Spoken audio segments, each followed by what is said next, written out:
Hola familia inversionista, ¿cómo están? Yo sé que este no es el fondo al cual los tengo acostumbrados, una disculpa, pero dado el reciente cambio que está habiendo en toda esta tensión política que hay entre Rusia y Ucrania y el resto del mundo, considero más importante venir a hablarles sobre esta situación y cómo puede afectarnos a todos, y puedo posponer un poco los temas que yo tenía planeados, que era sobre aplicaciones para cómo llevar los gastos, NFTs y todos estos temas que estaban en mi agenda. Así que por la situación, por el contexto que estamos teniendo, le voy a dar prioridad a esto. Tristemente no me hice un guión como típicamente lo hago, en el cual yo lo voy leyendo, voy haciendo cortes y todo se va viendo de manera más fluida. Así que una disculpa si me llego a trabar un poco, es la primera vez que me grabo de esta manera. Pero lo que sí hice fue una presentación anoche para poder explicarles de una mejor manera todo el contexto político que hay, el por qué se está dando verdaderamente este problema y cuáles son las posibles consecuencias financieras y para nuestras inversiones que van a golpear directamente en nuestro bolsillo y cómo podemos beneficiarnos de ello. Yo sé que suena muy feo y hasta cierto punto lo es. Es una tragedia en el sentido humano, social, económico y político, por donde se vea está muriendo mucha gente. Pero también hay que entender que todas las crisis en términos de inversiones generan muchas oportunidades. Entonces digo, hay un dicho por ahí que dice a río revuelto ganancia de pescadores. Esto quiere decir que entendiendo la volatilidad y el por qué se están dando los problemas, nosotros podemos anticiparnos al mercado y también vernos beneficiados de ello. Así que les voy a compartir pantalla y vamos a ir platicando un poquito sobre esto. El tema del día de hoy van a ser inversiones en tiempo de guerra. Rusia contra Ucrania, eso lo vamos a averiguar en este momento. ¿Cuál va a ser la agenda para el día de hoy? Primero vamos a hablar un poco sobre qué está pasando, es decir, las causas, el contexto político y las consecuencias. Luego vamos a hablar sobre cómo son las inversiones en tiempos de guerra. Ahora sí que cómo es que se ha visto en periodos pasados. Hay que entender aquí un poquito de historia en cuanto a inversiones. Y finalmente les voy a platicar un poquito sobre posibles inversiones que podrían llegar a ser buenas ante este escenario muy particular. Entonces, vamos a empezar con qué está pasando. Causas, contexto político y consecuencias. Primero que nada, hay que hablar un poquito sobre quién es la organización del Tratado Atlántico Norte, mejor conocida como la OTAN. Esta no es una clase de historia, yo asumo que en algún momento ya habrán escuchado sobre ella, pero lo que hay que recordar de todo esto es que la OTAN es una alianza militar creada con el propósito de ser, digamos que el frente a la Unión Soviética, lo cual la convierte en el enemigo número uno de lo que era la Unión Soviética, ahora Rusia, ya que después de la Segunda Guerra Mundial es cuando se conforma y se empiezan a aliar con el paso de tiempo muchos países. De hecho, a pesar de que en los años 90 tuvieron por ahí un acuerdo en el cual decían que bueno, no iban a hacer ejercicios militares uno cerca del otro, lo que sí ha ido sucediendo es que con el paso del tiempo, y lo podemos ver aquí en mapitas, desde 1999, donde la OTAN pues era Estados Unidos y básicamente los países aliados de Europa, que son los que todos conocemos, ¿no? España, Francia, Italia, los que se pueden ver de este lado en el mapa. Conforme fue pasando el tiempo desde 1999 hasta el 2020, se han ido uniendo poco a poco varios países hasta que ha crecido bastante hacia el este de Europa. Recordemos que Rusia está en el este de Europa. Entonces poco a poco se ha ido cerrando esta brecha entre Rusia y la OTAN y cada vez de manera voluntaria se han ido metiendo más países. Aquí es importante la palabra voluntaria, porque todos estos países en algún punto durante la Segunda Guerra Mundial fueron invadidos por Rusia. Entonces hace mucho sentido que estos países quieran la protección de Estados Unidos y de los demás países europeos. Entonces pues suena bastante lógico, ¿no? Que poco a poco se vayan juntando. Y digo, en todos sus edificios importantes en Europa, de hecho, se ve su bandera propia y la bandera de la OTAN. Entonces, básicamente, ¿qué hay que saber de aquí? La OTAN es el enemigo número uno de Rusia y viceversa, porque la OTAN básicamente fue creada para hacerle frente a la Unión Soviética. Digo, son dos pensamientos y estructuras totalmente antagónicas, lo que siempre hemos hablado, capitalismo contra comunismo, etcétera, etcétera. No es cosa de ponerse al lado de nadie, pero esa ha sido la función de la OTAN.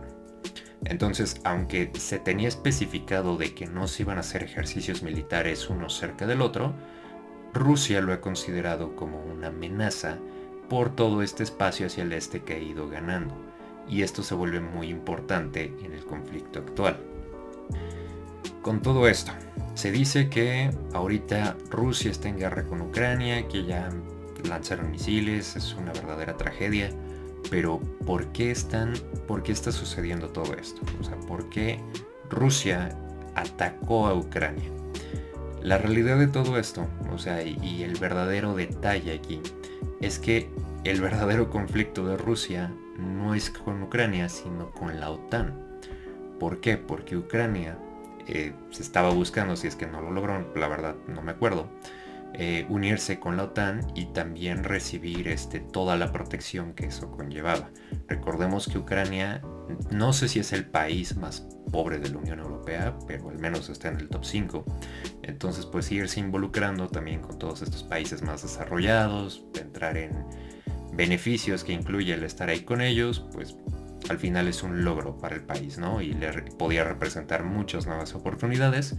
A Rusia no le parece esto. ¿Por qué? Porque es muy distinto, o sea, porque todos los miembros de la OTAN, bueno, al menos los importantes, tienen misiles balísticos. Entonces, para Rusia es muy, muy diferente tener misiles balísticos del lado este de Alemania, que está más o menos a 2000 kilómetros de Moscú, que es la capital, que tenerlos en Ucrania, que está a tan solo 700 kilómetros de la frontera. Entonces, básicamente, si a lo mejor un misil viniendo desde Alemania lo podías interceptar, ya teniéndolo tan pegado de tu frontera, no es tan sencillo, y esto ellos lo ven como un riesgo geopolítico. Entonces, básicamente, este es el meollo del asunto. A Rusia no le gustó para nada que Ucrania se estuviera uniendo a la OTAN. Ocupa como excusa que la parte del este de Ucrania se quería declarar independiente porque ya hay muchos simpatizantes con los rusos. ¿Por qué? Porque pues al estar en la frontera se van mezclando las culturas y se vuelven muy parecidos. Entonces este es el tema que ocupan para invadir, ¿no? Ya desde varios meses antes, de hecho desde el 2021, Rusia había movilizado una gran cantidad de tropas a la frontera con Ucrania.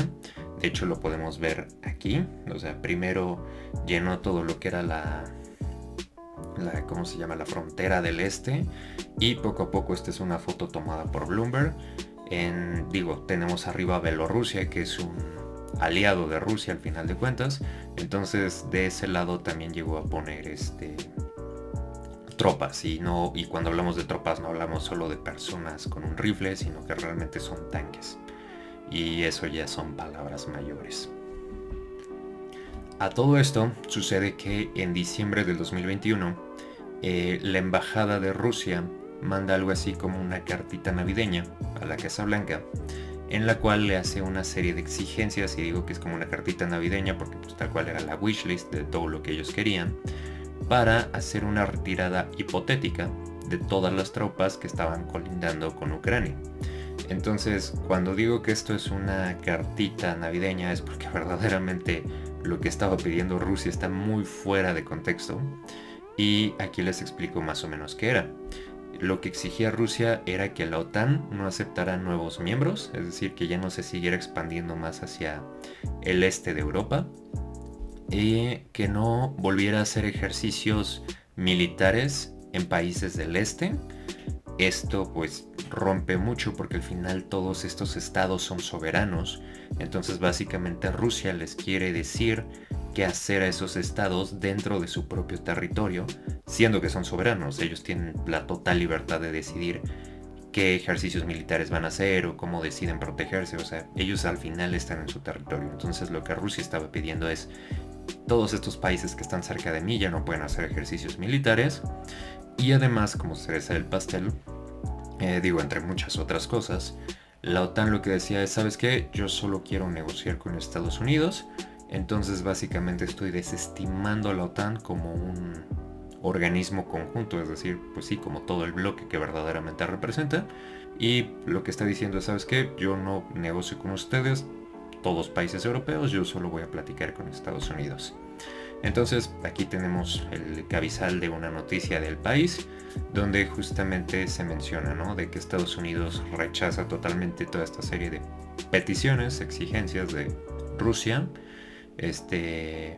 para frenar la ampliación de la alianza, que es lo que mencionan aquí, ¿no?, de seguir creciendo la OTAN. Entonces, esto no le pareció a Rusia definitivamente, pero todos los demás miembros aliados de la OTAN empiezan a tomar medidas también. Aquí podemos ver algunas consecuencias que han ocurrido hasta ahora. Y digo, estas son corte antes de que iniciara la guerra. O sea, ahorita todavía seguramente si nos ponemos a buscar noticias eran temas un poquito más graves, ya hablando de bajas, pero ya los demás países se habían movilizado. Aquí podemos ver, por ejemplo, que la bolsa de Rusia ya había caído prácticamente un 40% desde que empezó a suceder esto. Entonces, por todas las tensiones políticas que esto representaba y toda la incertidumbre que esto genera para su mercado, la bolsa de Rusia ya cayó más de un 40% y el día de hoy seguramente es muchísimo más alta esa caída. Otra cosa es que, por ejemplo, Alemania, lo podemos ver aquí, fue uno de los que también tomó medidas luego contra Rusia, y aquí mencionan que se suspende la certificación de Nord Stream 2, que es el canal de gas natural que iba a transportar gas desde Rusia hasta todos estos países europeos. Ahí lo que Alemania dice, ¿sabes qué? Yo te quito la certificación, a mí ya no me puedes proveer. El detalle con todo esto es que Rusia es uno de los principales proveedores de gas natural del mundo en general, ¿no?, y en especial para la Unión Europea.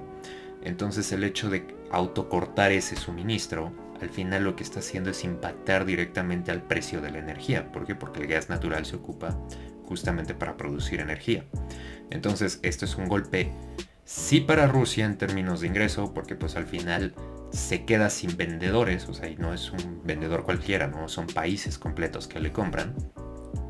Pero a la vez también es un golpe para la propia Unión Europea, porque al haber esta escasez, porque el que te estaba dando la oferta ya no lo vas a aceptar, pues estás generando de cierta manera una escasez en la oferta, lo cual va a elevar los precios, y ahorita vamos a platicar un poquito sobre ello, pero se elevó muchísimo los precios y esto le pega directamente a la renta de todas las personas que viven en Europa. Es decir, de por sí se tienen ahorita situación de inflación en el mundo y ya hemos platicado un poquito sobre ello, donde los precios han ido para arriba de manera impresionante. Súmale esto que las energías también se están volviendo más caras por este conflicto político, es echarle más leña al fuego de la inflación. Y otra movida, por así decirlo, que se utilizó en contra de Rusia fue excluirlo del sistema SWIFT. Para los que no conocen qué es SWIFT, es un mecanismo para envío de divisas, es decir, para transferencias internacionales, así como aquí en México tenemos el SPID para envío de dólares entre personas que estamos aquí en México. ¿O es el SPID? No, es SPID, sí, es el SPID. El SPID es para meramente transferencias. El SWIFT es para cuando es de países a países. Entonces dejan afuera a Rusia y eso es un golpe directo para su comercio, ya que de esta manera esto le pega en la cantidad de divisas que entran, sobre todo lo que son euros, libras y dólares. Entonces, con la salida de SWIFT es básicamente pues ya no te podemos mandar dinero, a ver cómo le haces. Y pues eso obviamente es un impacto directo para el comercio de Rusia. Aquí cabe mencionar que todas estas políticas que al final frenan el comercio exterior, pues siempre van a ser un impacto para la economía de todos. ¿Por qué? Porque en un mundo globalizado en el que vivimos, donde las fronteras ya no existen para temas de comercio, pues al final estos frenos van a representar que varias empresas en varias partes del mundo, cuyo parte de su demanda venía desde Rusia, pues queda cortada en ese momento, ¿no? Y hablando también sobre consecuencias y manteniéndonos en la parte de la energía, aquí Rusia juega un papel sumamente importante, ya que Rusia es el principal productor de petróleo. Entonces, estamos hablando de que según estadísticas, si no me falla la memoria, se consumen 100 millones de barriles de petróleo al día, y vemos que Rusia al día produce 10 millones de esos 100 millones. Entonces, ¿qué quiere decir? Rusia tiene el 10% de la oferta de petróleo que se consume al día. Entonces, si llega a haber un tema donde el conflicto se agrave y empiezan a haber sanciones económicas, pues al final esta oferta de petróleo que hay por parte de Rusia, pues en algún punto se va a cortar o se va a ver afectada, y sería cortar ese 10% al flujo de petróleo que se necesita al día. Tal vez 10% te pueda sonar a poco, pero aquí lo interesante es que haciendo un análisis histórico, y digo, esto no me cabe aquí, ¿verdad? Pero viendo toda la parte de los inventarios de petróleo en el mundo y cómo se han comportado, resulta que si tú destruyes de un 3 a un 5% de la oferta de petróleo del mundo, puede disparar el precio desde un 50 hasta un 100%. Es decir, no es proporcional, por así decirlo. No cumple con esa lógica que tú dirías, bueno, pues se perdió el 10%, se va a elevar el 10%. No. Una pérdida del 3 al 5% puede elevar 15, 20, 50 o hasta 100% el precio del petróleo. ¿Por qué? Porque tiene muchísima volatilidad ese mercado, además de que es un mercado cíclico. Es decir, no es una gráfica que tú veas yendo siempre para arribita, sino que depende mucho de cómo va la economía. En épocas buenas le va bien y en épocas malas le va mal. Entonces, básicamente eso es una empresa con ciclicidad, es un commodity con ciclicidad. Entonces, en resumen, si llegan a haber sanciones para Rusia en temas de comercio, pues también por ahí se va a ver afectado la parte energética, que es el petróleo, y le estarían pegando al 10% de la oferta de petróleo del mundo. Ahora también, algo que es importante, no solo se queda en el gas natural y en el petróleo, como ya comentábamos, que al final van muy de la mano, ¿no? Porque donde hay yacimientos de petróleo, típicamente también hay yacimientos de gas natural. Digo, aquí en México no lo vemos porque Pemex decide quemarlos cada que saca petróleo, o sea, básicamente desperdician ese recurso energético, pero así es como funciona, ¿no? El otro gran problema que yo veo en todo esto es que Rusia también es de los principales productores de grano en el mundo. Estábamos hablando ahorita justamente sobre la inflación. Pues bueno, esto sería otro golpe en temas de consecuencias, ¿no? Porque podemos ver aquí una tablita del top 10 de países que más generan granos a nivel mundial. Digo, vemos a toda la Unión Europea como si fuera uno, que no es justo del todo porque son un bloque, pero bueno, los consideramos como el primero. Lleva China, India, y en el cuarto lugar va Rusia. ¿Y qué crees? Rusia trae bronca con Ucrania y Ucrania también está en el top 10. Entonces, si sumas la producción de Rusia y sumas la producción de Ucrania, suman más o menos el 15% de producción mundial de grano. Entonces sería un 15% de escasez. Siendo que, pues digo, en el caso de Ucrania, pues no tiene forma de hacerle frente a Rusia. Sería territorio devastado, territorio perdido. Pues todos esos cultivos se pierden. Y del lado de Rusia, pues tal vez no sería tan grave, a menos que haya intervención de otros países. Pero pues no se libra de las sanciones económicas, ¿no? Entonces también esa parte de la oferta va a tener un problema, va a haber escasez y también de nuevo los precios suben y esto sigue siendo más leña para la inflación. Ya habiendo entendido un poquito sobre cómo está el problema, cómo está el contexto político, hablemos un poquito sobre qué nos dice la historia sobre las inversiones durante la guerra. Primero vemos el comportamiento de la bolsa durante las guerras, esto es el S&P 500, y podemos ver con una línea qué hubiera sucedido si compras la invasión. En finanzas tenemos un dicho no muy bonito, pero pues al final es un dicho financiero que dice: compra con los tambores de guerra y vende con la melodía del violín. ¿Qué quiere decir?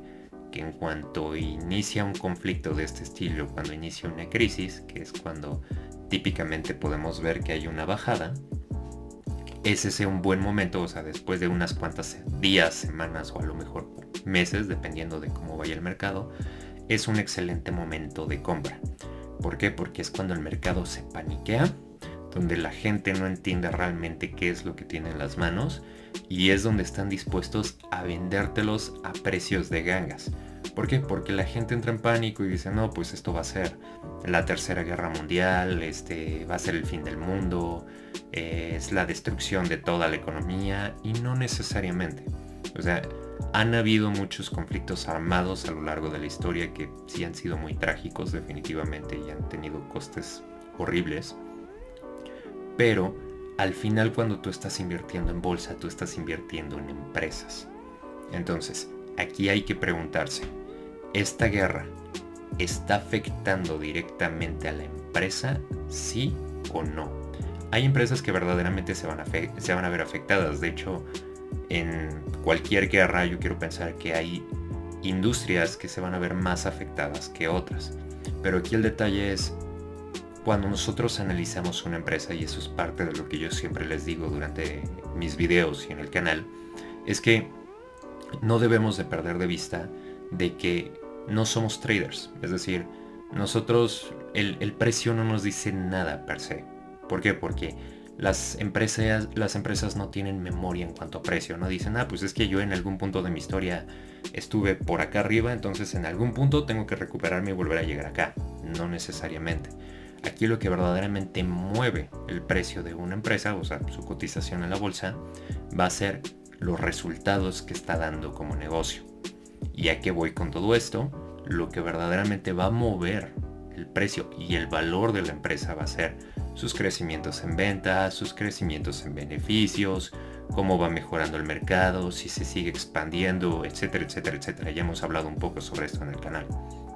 Entonces, cuando hay una guerra, efectivamente todos los inversionistas se paniquean, se van a activos muchísimo más seguros o activos de refugio, como puede llegar a ser el oro, y ahorita hablaremos sobre otros. Entonces, como todo el mundo quiere vender, para poder venderte tiene que estar dispuesto a ofrecerte un precio mucho más bajo. Y aquí es donde muchos inversionistas toman la oportunidad, lo que mencionábamos, ¿no? A río revuelto, ganancia de pescadores. Ellos saben lo que están haciendo. Entonces compran muy buenos negocios donde a lo mejor la guerra entre, no sé, Estados Unidos e Irak, que se estaba librando en Irak, no iba a mover realmente los beneficios de una empresa estadounidense que estaba en suelo estadounidense, o que a lo mejor estaba en México. Verdaderamente, o sea, aunque ellos estuvieran en guerra por allá, no movía la actividad económica de por acá, no era un golpe directo. Entonces, aquí podemos ver en todas las gráficas, digo, salvo la de Afganistán, que es un poquito aquí la excepción a la regla, pero podemos ver que la mayoría, cuando tienen esta bajada, que pues sí tiende a ser un poco estrepitosa, después tiene una tendencia muy, muy alcista. Entonces, esto ya nos va dando una idea en la guerra del Golfo, en la guerra de Vietnam, la crisis de Crimea e incluso la guerra de Irak, que sí, efectivamente va a haber un momento de pánico en el mercado, pero ahorita vamos a ver que el mercado tiende a recuperarse y en menor tiempo del que realmente creeríamos. Aquí tenemos un desglose, digo, más al detalle de cada una de las guerras que han habido. Bueno, no son todas, pero son de las que se tiene información en este estudio. Y aquí podemos ver que las peores fueron la de Pearl Harbor, donde tuvo una caída total de casi el 20%, el S&P 500, que recordemos que es el índice más importante de Estados Unidos, y la de Irak. Fueron las dos peores, donde tuvo una caída mucho mayor. Y aquí podemos ver, o sea, vemos que a un día, o sea, es decir, inicia la guerra, al primer día cuánto había caído el índice. En Irak había caído 1.1%, parecía poquito, por ejemplo, contra los ataques terroristas de las Torres Gemelas, pero vemos que la caída total, es decir, no juzguemos nada más lo que pasó al día siguiente, juzguemos todo lo que sucedió. La caída sí fueron grandes, o sea, fueron caídas de entre 16-20%, lo que veíamos atrás hace ratito, ¿no? Que sí, hay un momento de caída estrepitosa, pero luego vemos que hay una recuperación y es una recuperación en tiempos interesantes. Es decir, incluso en las peores, vemos que en la de Irak, que se tuvo una caída del 17%, en 6 meses, que son 189 días, ya se había recuperado el mercado. A pesar de que la guerra no duró 6 meses, o sea, estamos hablando de que fueron mucho más tiempo, fueron años lo que duró la guerra con Irak. Y en 6 meses el mercado ya se había recuperado. Es decir, cae el mercado 20%, digo, nunca sucede que verdaderamente compras el verdadero bottom, o sea, la parte de hasta abajo de la gráfica es muy difícil que la tienes.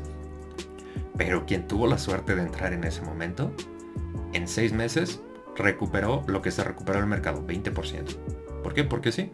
Porque en ese momento el mercado estaba de oferta. ¿Por qué? Porque el público, los inversionistas inexpertos, por así decirlo, se paniquearon.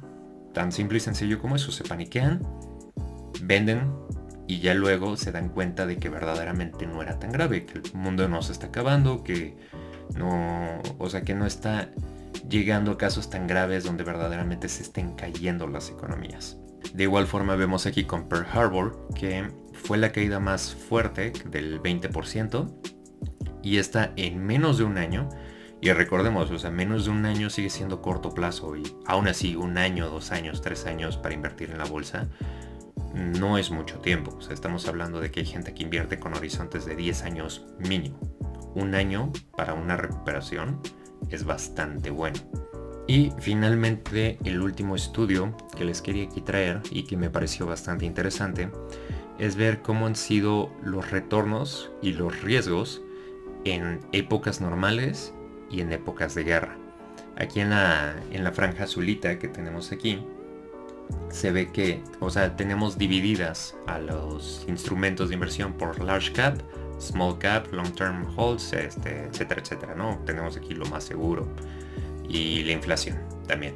Entonces podemos ver que en condiciones normales, las large cap, que son empresas grandes, en promedio están dando un rendimiento del 10% con un 19% de riesgo. Es decir, tienes una probabilidad de que en un periodo de 1 año pues crezcas 19% para arriba o para abajo, ¿no? O sea, nada te garantiza necesariamente que sea para arriba o que quedes en ese rango. Mientras que las empresas pequeñas o small caps tienen en la normalidad un 11.6% de retorno en condiciones normales con un 27.2% de riesgo, es decir, es un riesgo mucho más alto. Y es entendible porque al ser small caps, donde hay menor información, donde son mercados mucho más volátiles, los precios tienden a fluctuar en rangos mucho más grandes, que por ejemplo lo que en la bolsa puedes ver subidas y bajadas de 1 o 2% al día, mientras que las small caps en un día pueden estar variando 5, 10 y si es un momento de alta volatilidad a veces hasta el 20. Entonces sí es un mercado mucho más volátil que, digamos, en condiciones normales comparado con lo que te ofrece de mayor rendimiento, pues cada quien decide si lo vale o no, ¿verdad? Pero en tiempos de guerra, y aquí es lo que se me hace bastante interesante, vemos que las large caps, que son las empresas grandes, mientras que dan un 11.4% de rendimiento en promedio, las small caps dan un 13.8%, es decir, dan un poco más, pero aquí se me hace interesante porque el riesgo de las small caps baja. Es decir, en condiciones normales, en este periodo de tiempo que ponen aquí, su riesgo era mucho mayor en condiciones normales que en épocas de riesgo. Entonces podemos ver que ahí hay un ajuste. ¿Por qué? Porque son las que también pueden llegar a caer mucho más, porque volvemos a lo mismo, es un mercado más volátil y de repente también son las que pueden llegar a dar mejores oportunidades para un crecimiento y un rendimiento exponencial. En el mercado estadounidense tal vez no tanto, porque se tiene, bueno, ya en estos días, ¿no? Ya en estos años se tiene un mercado mucho más estructurado en cuanto a equity, es decir, cuando una empresa sale a cotizar, cuando es pequeña, aún así no sale a múltiplos tan pequeños, pero en Europa sí es normal encontrar muy buenas oportunidades de estas. Entonces esta era la última gráfica que me llamaba la atención rescatar, y es ver cómo en todas las guerras se ajusta el riesgo de las small caps y te ofrece una mejor ponderación costo-beneficio.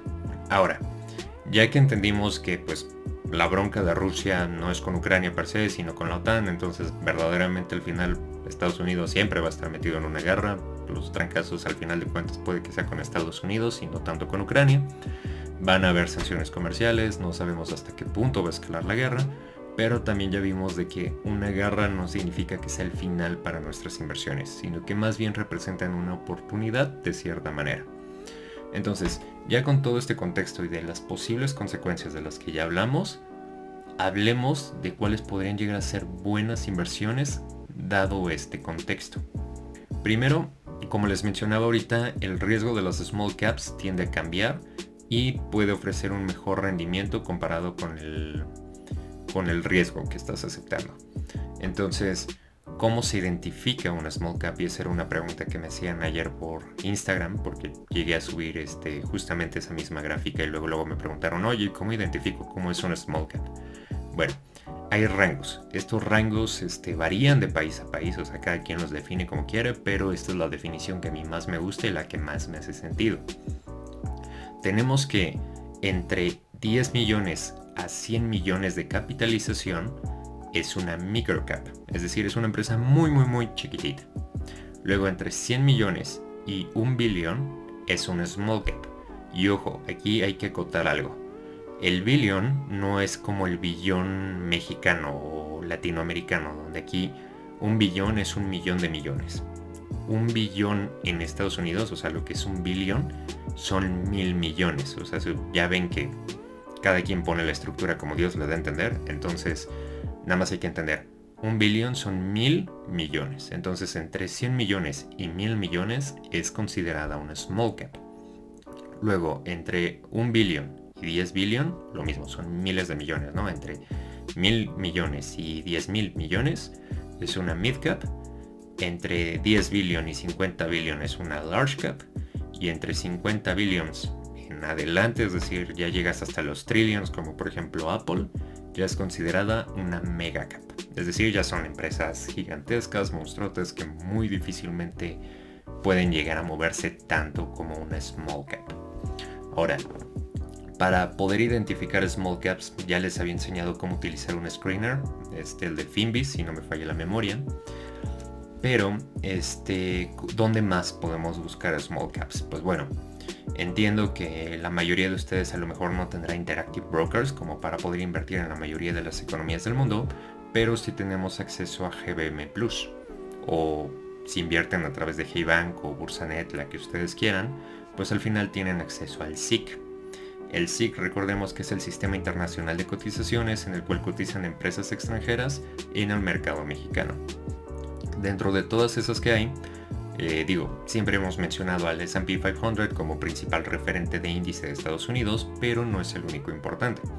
En algún otro de mis videos llegué a mencionar al Russell 2000 o Russell 2000, el cual es el índice de las Small y Mid Cap de Estados Unidos.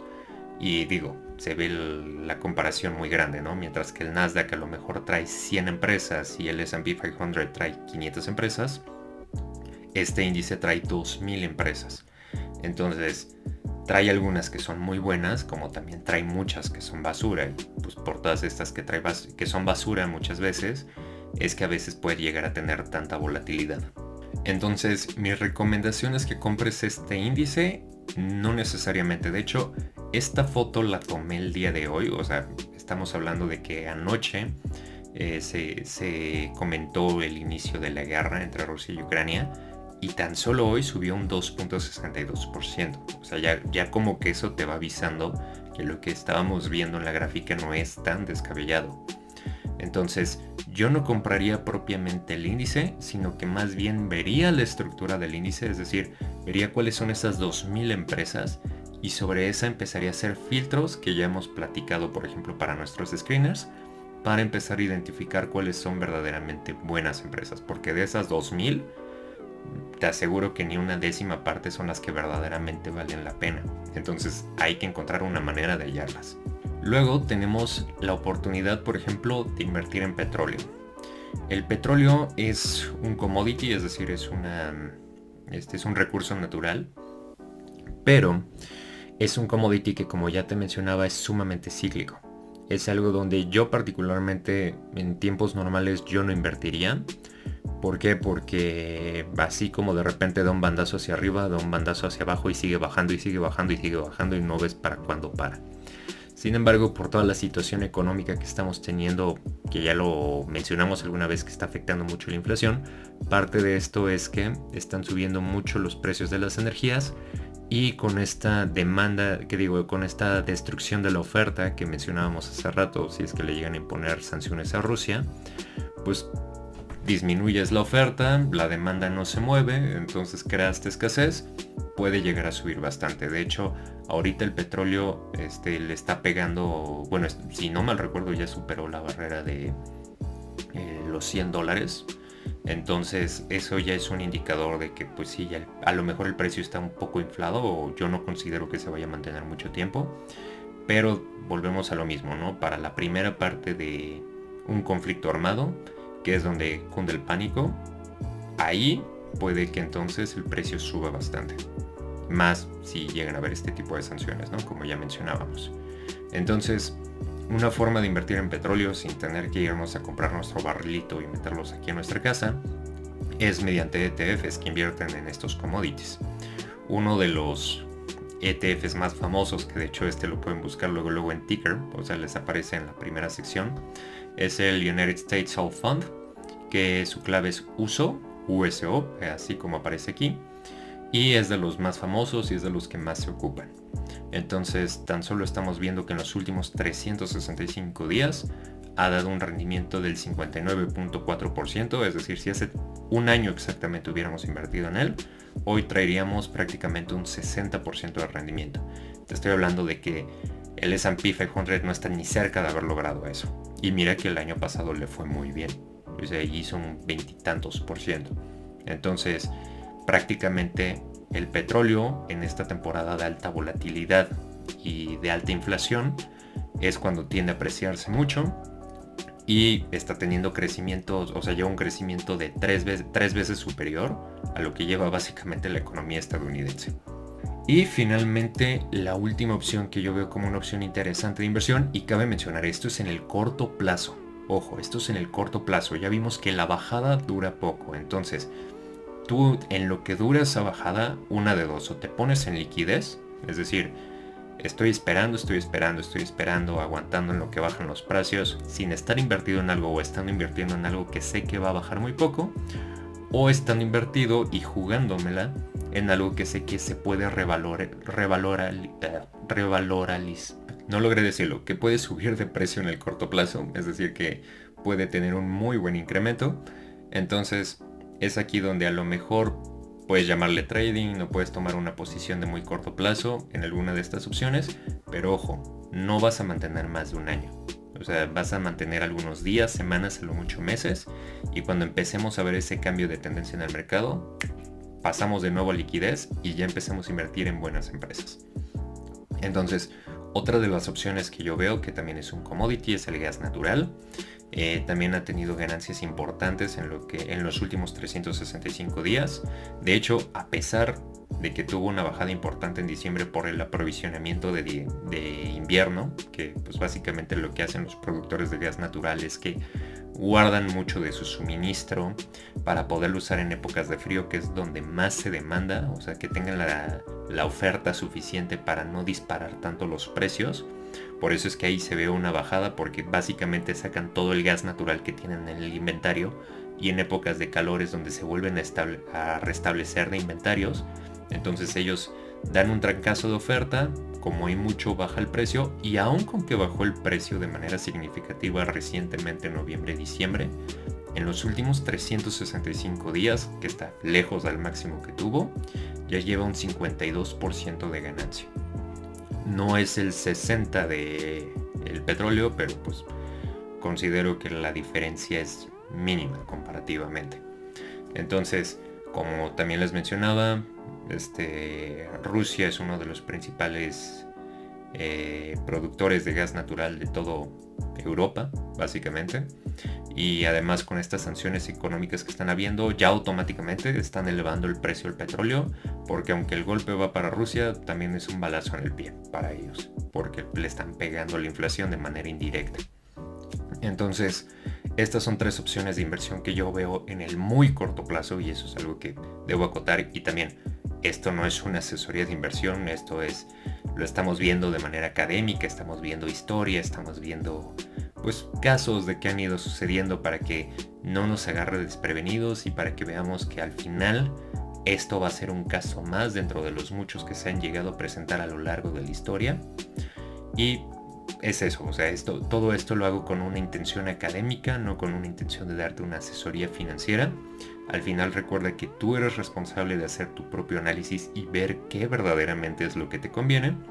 Así que te dejo esta información sobre la mesa para que la entiendas, la analices, la medites, y sobre esto tú también empieces a sacar mejores conclusiones o empieces a buscar mejor información. Porque ahorita, literalmente, hoy es el día 1.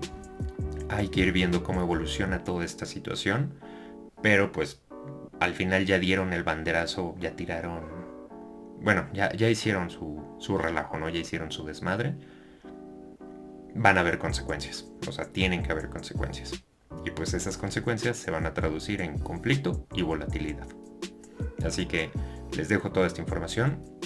Este fue un esquema muy diferente al cual los tengo acostumbrados y también es nuevo para mí.